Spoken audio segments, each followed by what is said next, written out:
Alright, so for pouches, we're always going to make sure that we're doing it with handles towards the closed end. Because when we're opening for the doctors, we will open it this way to peel it open.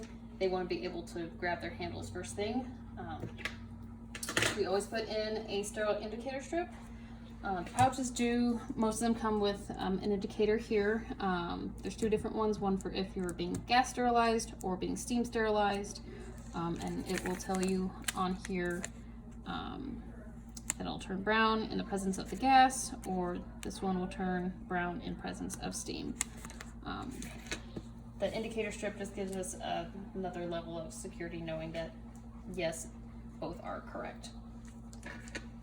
So I'm going to look at my old pouch here to know what they are, because some of these instruments, we don't use them often. And if you've never seen it before, don't know the name of it, always keep your pouch.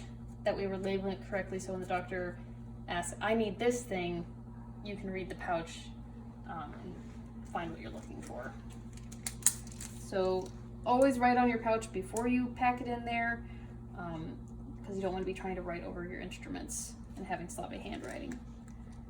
Put on here. These are small, sharp, blunted scissors. My initials on there. So start with your sterile indicator. That way you know what's in there. And then load your instrument in. When you're putting in your instrument, you should have plenty of space between each ends for securing it. And also it should be wide enough so when your instrument slides in there, it has space. If you're putting it in there and it's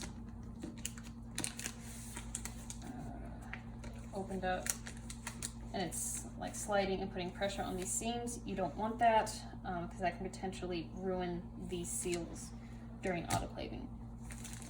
So you make sure it goes in there comfortably, not a lot of pressure on there. On these pouches, they all have a fold line.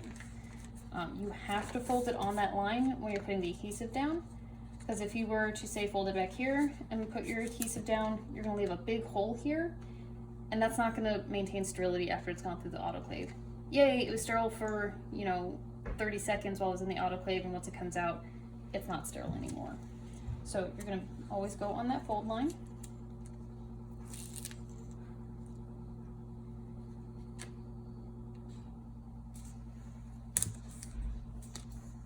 Seal it. And you can check it. There's no space here, there's no gaps. This is going to stay sterile after it comes out of the autoclave. And that's how you do a pouch.